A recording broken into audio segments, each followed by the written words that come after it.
Pull-up फाउरगा फादे हेता हाइबी फाउदु थादोखरे ते फादे हेता हाइ को अदे नोय नहान आई मखान चलुबदा इलेक्टोरल लिस्ट लगी कना कना नो सु लोना ममिंग ताखरे है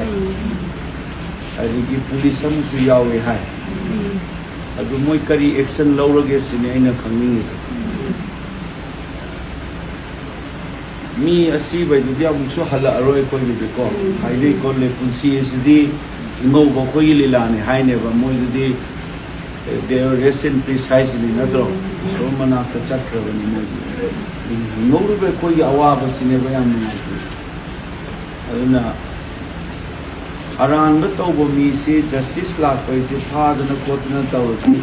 अकोइ मी लेहिदबगी पेंदब नुहाइ त खरा दोसु को इदना अदुसु तौदबगी मौंग अमा तौबसिना नोइदा नुंगाइतबसि हेंजल्लिने कोइदसु नुंगाइतदो हानदैनि इरांग थोइसि था तरुकि मनुंदा कमाइ थोक्रिनो आइना मोइना इंक्वायरी कमिटी निम सेम था तरुकि मनुंदा रिपोर्ट तौनेना हाइरिनि अजय लंबा कमिटी निम सेमे गोंगिन हेक 2020 था तरुक सुम सांगो जिबो दुम सांगो लैसिने कनाबु लोसन नबो होलरिनो से ज्ञान ताबो मराले बिदु थिदोकले न कमिटी से बिदु था तरुकि मनुंगा रिपोर्ट पीगे हाइरम बदुना था तरुक सांगो से चेय ओमेन जंगले समा नेसिसे तौ इसिने बा कनानो तौरिने सि ममिंग मथा तादि अदु फागले अदु तौरे दि कितंग अचुम बतावे हाइबकी खुदम नम फांगेदना अदु नत्रिसिने बैने याम नुमाइथिसे इसादा अदु आइसु नखोय गुमनी मी मचा मनी सुम ऑफिस में पब्लिकली इलेक्टेड ऑफिस में पाइबगी वानी को अदो आइना ngami gai di ai di tawgani handak ai musu manung ngai ha so ai makan da sai mini no chi chang piro home ministry dai na taksan ba parliament dai na puto ka handak ki monsoon session la kini July da ko I promise you I'll raise this issue in parliament. Thank you. Very good. Abu da natna na swai da sungang ta no su suggest or na go to Delhi the delegation am to na malim sindung khangan num chang tawri ba lu da ba mo tawri ba mo se kari no se swai da sum lo sal la thamna ta ba aduna regi no koi liang mai ba furup si PEI ba ta to usita wai lo ni mo je man gumba adu taw da ba pai lemina ba furung na tani ko ai ningon da noi foreigner ni dunia dane de ngangon da bani ai di ko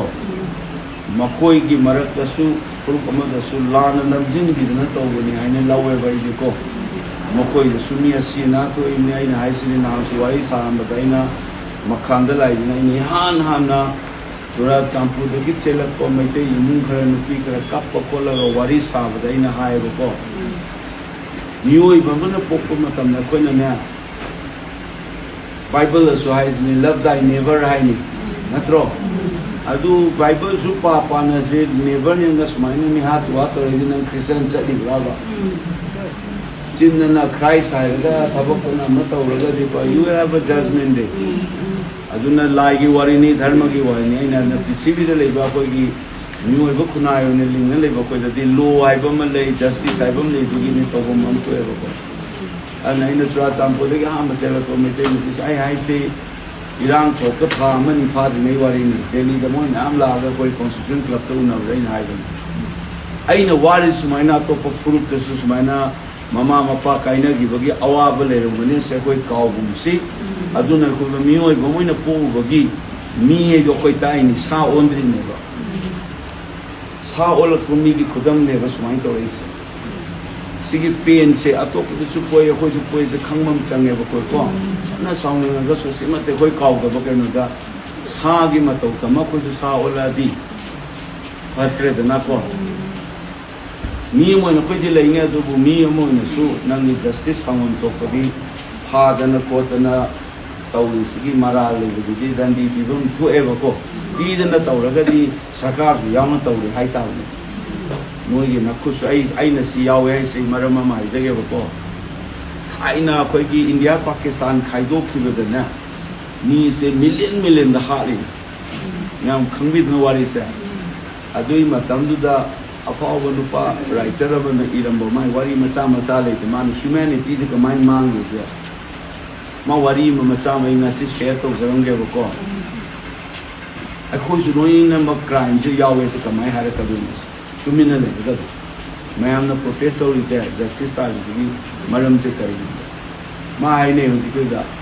खुनपा अमद लांदारे खुन मयाम लुइ मी से अनमन chain गरे तंखायमना हातोकरे याम अहन ओइबो मतेम नावनी Kharna chain मन नौददुना युमदुगी basement मखादा लोटलगा लेबा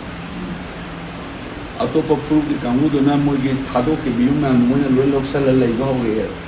अहा मन नुमिसिबा मोजि कीदना लोटले अनि सुसु लेले सुम लोटपा मतेम नाव अहन निसिन को मोइ मयुम जमी लेसन मी मथक मोइ लोइ तारिनबा नुमितरेनी सुबदा मतेम नाव से साक लामन सिदौ लेरमना कानाद्रेना हनुबगा हनुबगी से मथक काखलगा नसागी अनो गोला को मिसिंगो अइदा मोइ हाइजाने सिगी युम्बुनी कोइ हाना नोइ तौ हाइदि सिदौ लेरमना आदे युम्बु अनो गोला कुना हाइ आइगी धर्म न मी हापे यादे नोइना पामदो तौनना बाइना अतोपदु हाटप नम्बो फुरुकम बपी हाइसे हान्दो मोइ हात्रि बराबर दुदी मोइ जो हाटपद यावरिने नत्रा सो आइना हाइरकदोइसे हाटलिब तुपिबसिदा तोमिनना लैरिब सरकार जिसु मोइसु अदु हाटपद यावरि हाइगदा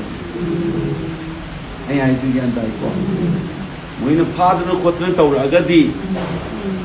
मोइ मरा लेते अदु मरा लेबिसिदा तुमिनना लैसनदा सरकार जिसु मरा ले हाइताबो आई करिगिनो खंगदेबा हे खौदैन हाइसन मरा लेब थिदोक्सेन कमिटी सेमे सुम सांगुक लैसिसु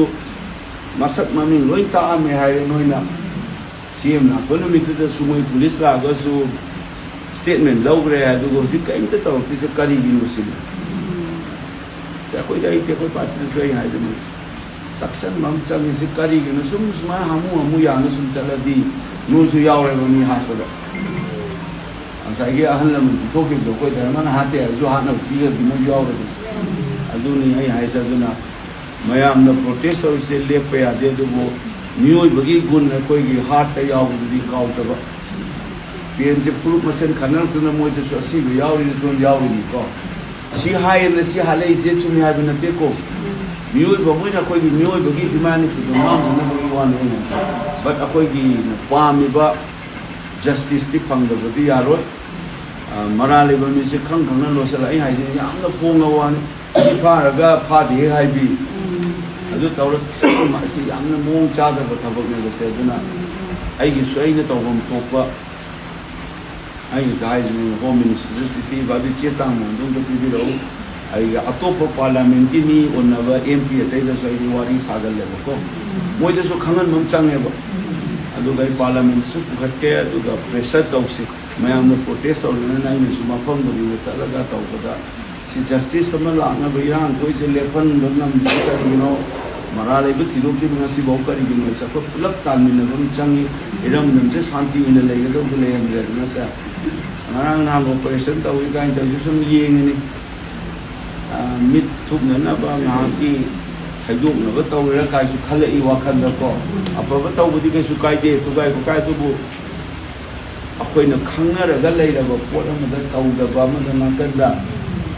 distraction की टाइप तो से खाली है दी ना कोई सी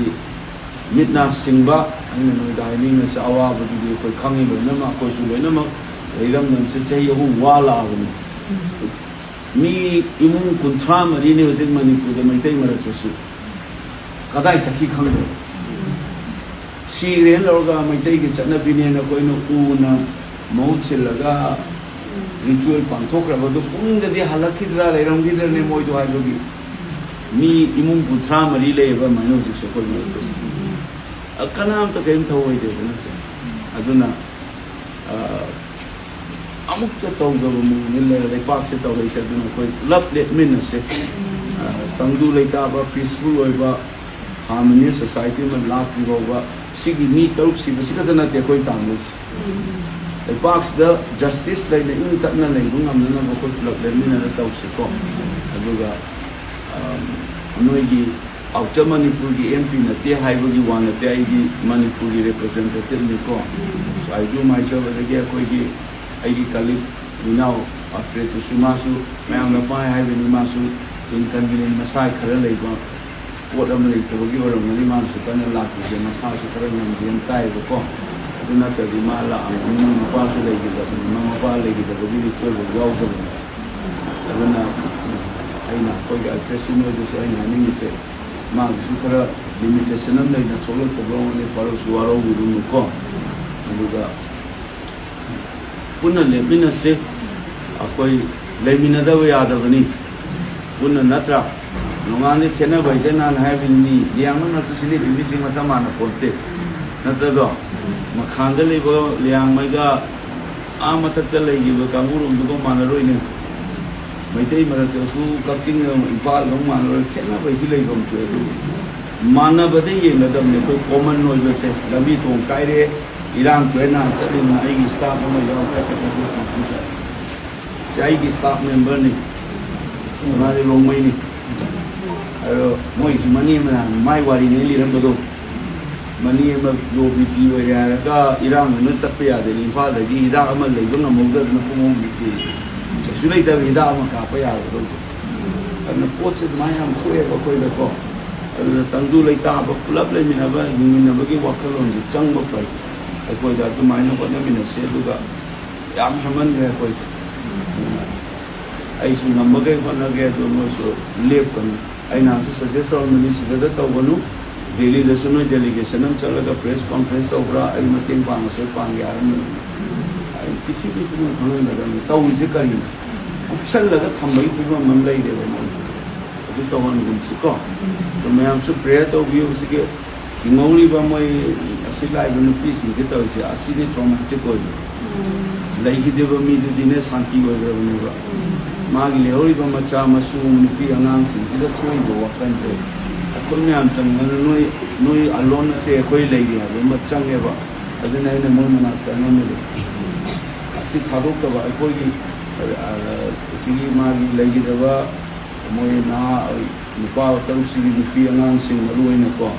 They part of the one Macox the nail was as in every doctor. I used background training the Yawe psychology. Mammy Punzala, Pizza, and Bucarino, I do give you personal authority. When a post traumatic disorder, or the same. And Mammy Punzala, and no Pizza, but it is Macca, Tasale, and Sagi go. Mu Bagi, Sa, whether I have a give Loin no column and never said, I see him only come with him on Warren Logi most. Other than among the walk-ons in the minor, you only go down to get out here to that. Santi Halakosan, Kogi London Seco, not of Sinosito, and I say prayer to and I put on the lap. Anytime, any problem, I officer them contact over your call. I know knowing on whether within a day, my own expectations. But as humanly possible, whether would be, I should honor we will fight for justice and then we will struggle for peace to be returned. The most prayer to hold the most prayer to what to enjoy the woman of Kyle House. As he give my answer. I couldn't get them out today, and I was I told Mama to put up you, I could come in with you, I could so good. Mina had the pool, Paragon Tapos of me, no, Tapan up dating me, Tao with that part of the other, have excuse of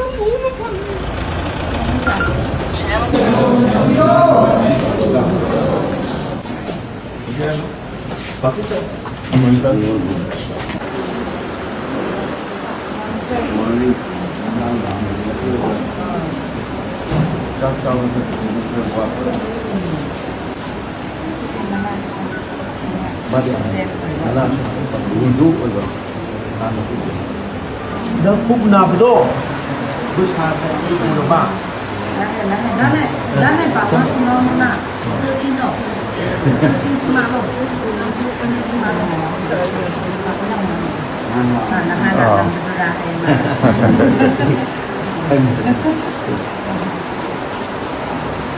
나 내가 속살람. 자.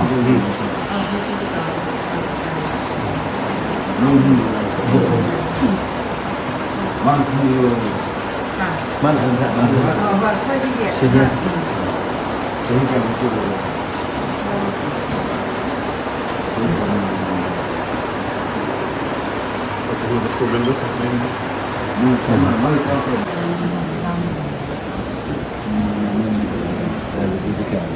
Betul saya fasting dengan anak mau di 180, fasting dengan dan 188 lebar. Masih lima ni.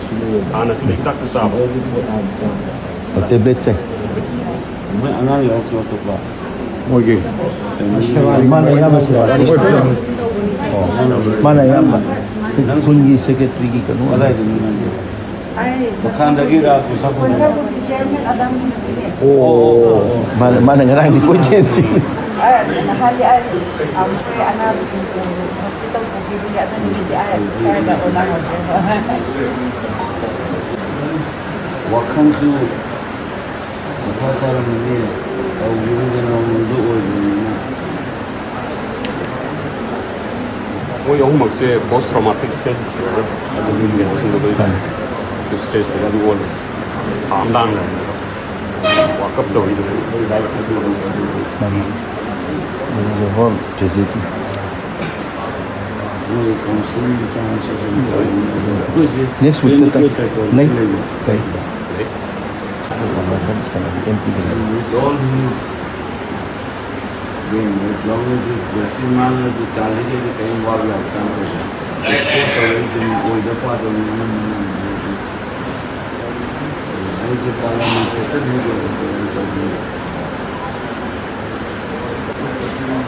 Itu saya nak cakap nak dia dah justice berapa, jadi mau tu kalau mau kalau isu justice tu nak dia berapa nama nak nak buat Saya rise in man teach and not people and you can under. This is something that I would like to go minister. That with the house for this and living together, pilot and the move in the house of the woman is I get over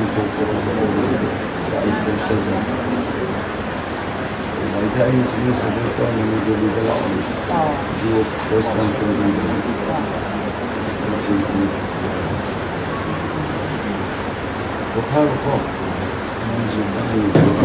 Last.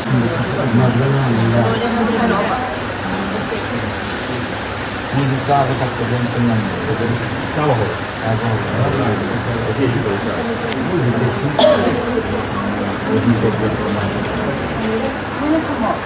Mana kan?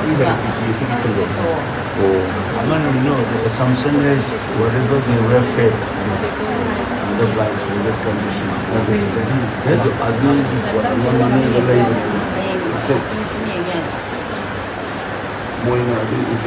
If they come to know that this body is being cut, so their suspicion is that whatever they ate could also be. Somatic level because the double command kidney pingy command I know what is how was very traumatic. I know how to when the performance are when suddenly TT to the young condition the room the chingams are something to do the kind ಅದೊಂದು ಒಬ್ಬಲತ್ತು coaches ಮಾಡ್ತಾಂಗಲ್ಲ ಅದು ಜೀಪ್ನ light ಮಾಡಿ ಕಪ್ಸಲ್ ಅದರ rifles ಮಂದಿ ಅಸಲ ಪೊಲೀಸರಿಗೆ ಕಾಪಗ ಲೋಯೇಲೇಬ ಅದನ್ನ ಐನ ಅದಕ್ಕೆ ಕೂಡ ಬಗ್ಗೆ ಮೋದಿ ಕಂಟಿನ್ಯೂಸ್ಲಿ 2 days ಮಮ್ಮಿ ಚಲೋ ಹೋಗ್ತಾರೆ ಮೋದಿ ಅನ್ನತ ಹೋಗ್ಲಾಕ ಸಿಗಿ ಫೋನ್ಸ್ ಕಾಲಕ್ಕೆ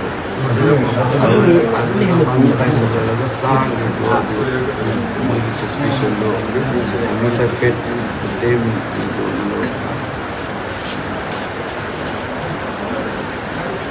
then the cover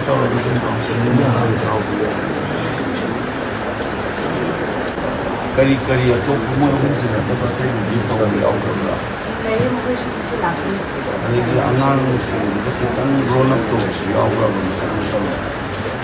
ꯗꯤꯇꯦꯟ ꯇꯧꯔꯨꯕꯗꯨꯗꯅꯦ ꯑꯄꯤꯛꯄ ꯑꯉꯥꯡ ꯅꯠꯇꯕ ꯈꯔ ꯆꯥꯎꯕꯁꯨ ꯌꯥꯎꯕ꯭ꯔꯕ ꯌꯥꯎꯗꯦ ꯑꯇꯣꯞꯄꯗꯤ ꯂꯩꯁꯥꯕꯤ ꯃꯆꯥ ꯑꯃꯗꯤ ꯌꯥꯎꯋꯦ ꯃꯣꯏꯗꯨꯁꯨ ꯆꯦꯛ ꯑꯗꯨ ꯁꯦꯅꯥꯄꯇꯤꯗ ꯂꯩꯈꯤꯕ ꯑꯗꯨ ꯄꯨꯟꯕꯗꯨ ꯈꯔ ꯋꯥꯏ ꯍꯥꯏꯅꯀꯣ ꯃꯣꯏꯗꯨꯁꯨꯅꯦ ꯑꯍꯨꯝꯗꯨꯁꯨ ꯅꯥꯔꯒ ꯃꯣꯏꯒꯤ ꯐꯤꯕꯝꯗꯨꯅ ꯑꯃꯨꯛ ꯅꯥꯏ ꯐꯔꯦ ꯍꯥꯏꯔꯗꯤ ꯑꯃꯨꯛ ꯅꯥꯔꯒ ꯑꯗꯨꯝ ꯍꯤꯗꯥꯛ ꯌꯦꯡꯉꯒ ꯂꯩꯌꯣ ꯍꯥꯏꯅ ꯏꯁꯥꯅ ꯄꯨꯊꯣꯛꯂꯒ ꯅꯪꯅ ꯂꯩꯌꯣ ꯍꯥꯏꯅ ꯀꯧꯋꯦ ꯑꯗꯨ ꯍꯧꯖꯤꯛꯁꯨ ꯑꯩꯈꯣꯏ ꯃꯣꯏꯗꯨ ꯑꯁꯤꯗ ꯃꯐꯝꯗ ꯂꯩꯕꯁꯦ 9ꯅꯦ ꯃꯣꯏ ꯍꯣꯁꯇꯦꯜꯁꯦ ꯁꯥꯔꯚꯤꯁ ꯂꯥꯛꯄꯁꯤꯡꯗꯣ ꯑꯉꯥꯡ ꯃꯆꯥꯗ ꯌꯥꯎꯔꯒ ꯃꯤ 9ꯅꯦ 9ꯗꯣ ꯍꯧꯖꯤꯛꯁꯦ ꯑꯁꯤꯗ 3 ꯌꯧꯔꯛꯈ꯭ꯔꯦꯀꯣ ꯉꯁꯤ ꯑꯇꯣꯞꯄꯁꯤꯡꯗꯨꯁꯨ ꯌꯧꯔꯛꯀꯅꯤ ꯃꯤ ꯑꯃꯗꯤ ꯑꯁꯤ ꯃꯄꯥꯟꯗ ꯌꯧꯔꯛꯑꯦ ꯍꯥꯏꯕꯗ ꯑꯗꯨ ꯆꯪꯗ꯭ꯔꯤꯌꯦ ꯑꯃꯗ ꯍꯥꯟꯅ ꯌꯧꯔꯛꯈ꯭ꯔꯦ ꯍꯥꯏꯕ ꯑꯩꯈꯣꯏ ꯁꯤ ꯂꯩꯁꯦ ꯀꯥꯏ ꯆꯠꯄ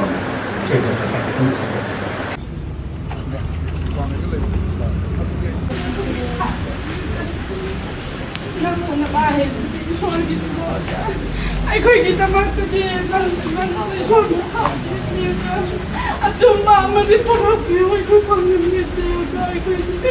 ꯁꯣꯜꯂꯦꯕꯗꯤ ꯑꯁꯨꯝ ꯇꯨꯝꯗꯦ ꯃꯤꯅ ꯍꯥꯠꯄ ꯄꯨꯕ ꯐꯥꯔꯒ ꯆꯠꯄꯁꯨ ꯃꯤꯅ ꯎꯅ ꯆꯠꯄ ꯉꯝꯗꯦ ꯆꯤꯡꯅꯤ ꯆꯥꯎꯋꯦ ꯆꯠꯄ ꯑꯗꯨꯗꯤ ꯑꯗꯥꯅꯦ ꯍꯥꯏꯕ ꯑꯦꯛꯁꯀ꯭ꯌꯨꯁ ꯌꯥꯝ ꯎꯕ ꯐꯪꯉꯤ ꯑꯩꯗꯤ ꯀꯔꯤꯁꯨ ꯈꯪꯉꯝꯃꯤꯅꯠꯇꯦ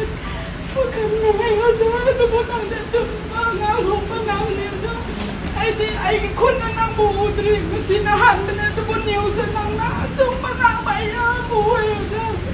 ꯅꯪꯕꯨ ꯃꯁꯛꯄꯁꯤ ꯅꯨꯡꯁꯥꯅꯦ ꯑꯣꯏꯔꯒ ꯑꯗꯨꯒ ꯑꯩꯈꯣꯏ ꯃꯤꯌꯥꯝꯒꯤꯁꯨ ꯅꯪꯅ ꯑꯐꯕ ꯁꯣꯏꯗꯅ ꯄꯨꯔꯛꯄꯤꯔꯒ ꯅꯣꯡꯃꯗꯤ ꯑꯣꯖꯥ ꯂꯥꯛꯄꯁꯤꯡ ꯑꯁꯤꯗ ꯑꯩꯈꯣꯏ ꯃꯤ ꯃꯌꯥꯝꯗ ꯑꯩꯈꯣꯏꯁꯨ ꯉꯥꯡꯕ ꯉꯝꯂꯒꯦ ꯍꯥꯏꯅ ꯍꯥꯏꯖꯕꯅꯤ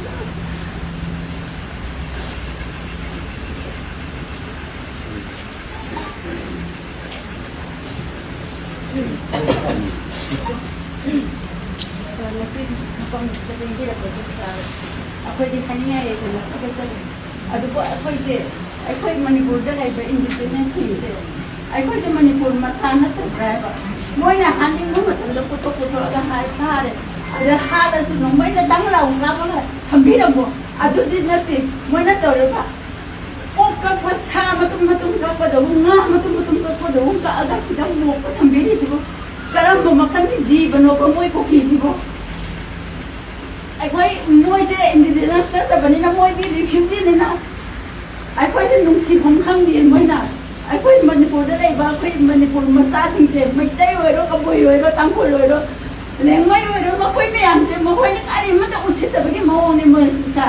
ꯃꯗꯨ ꯌꯥꯔꯒꯗꯤ ꯁꯥꯔ ꯍꯣꯏꯅ ꯃꯄꯤ ꯃꯄꯥꯅꯤ ꯃꯆꯥ ꯃꯁꯨꯁꯤꯡꯒꯤ ꯑꯣꯏꯕꯒꯤ ꯐꯅꯅꯕꯗꯣ ꯊꯨꯅ ꯋꯥꯌꯦꯜ ꯕꯤꯆꯥꯔꯗꯣ ꯑꯃ ꯄꯨꯔꯛꯄꯤꯌꯣ ꯍꯥꯏꯅ ꯍꯥꯏꯖꯅꯤꯡꯉꯤ ꯑꯩꯈꯣꯏꯁꯦ ꯈꯥꯡꯕꯗ ꯋꯥꯔꯦꯕ ꯀꯔꯝ ꯍꯥꯏꯅ ꯍꯤꯡꯗꯣꯏꯅꯣꯕ ꯑꯩꯈꯣꯏꯁꯦ ꯃꯅꯤꯄꯨꯔ ꯃꯆꯥꯅꯤ ꯍꯥꯏꯔꯒ ꯀꯔꯝ ꯍꯥꯏꯅ ꯂꯩꯌꯨ ꯍꯥꯏꯔꯤꯅꯣꯕ ꯁꯥꯔ ꯑꯗꯨꯅ ꯌꯥꯔꯒꯗꯤ ꯑꯊꯨꯕ ꯃꯇꯝꯗ ꯑꯩꯈꯣꯏꯁꯦ ꯌꯥꯅꯕ ꯑꯃ ꯄꯨꯔꯛꯑꯒ ꯁꯤꯔꯤꯕ ꯃꯣꯏꯅ ꯁꯥ ꯉꯥꯗꯨꯒꯨꯝ ꯀꯩ ꯀꯛꯂꯒ ꯊꯝꯕꯤꯔꯤꯕ ꯃꯣꯏ ꯇꯔꯨꯛꯁꯦ ꯏꯕꯨꯡ ꯏꯄ꯭ꯋꯥꯁꯤꯡꯗꯣ ꯃꯥꯒꯤ ꯃꯊꯧ ꯃꯉꯝ ꯄꯥꯡꯊꯣꯛꯄ ꯌꯥꯅꯕ ꯏꯟꯅꯕꯗ ꯁꯥꯔꯅ ꯑꯔꯣꯏꯕ ꯕꯤꯆꯥꯔꯗꯣ ꯑꯃꯨꯛ ꯂꯧꯊꯣꯛꯄꯤꯔꯛꯑꯣ ꯍꯥꯏꯅ ꯑꯩꯈꯣই ꯃꯌꯥꯝꯁꯦ ꯃꯐꯝꯁꯤꯗ ꯕꯤꯆꯥꯔ ꯂꯥꯛꯄ ꯉꯥꯏꯖꯔꯝꯃꯤ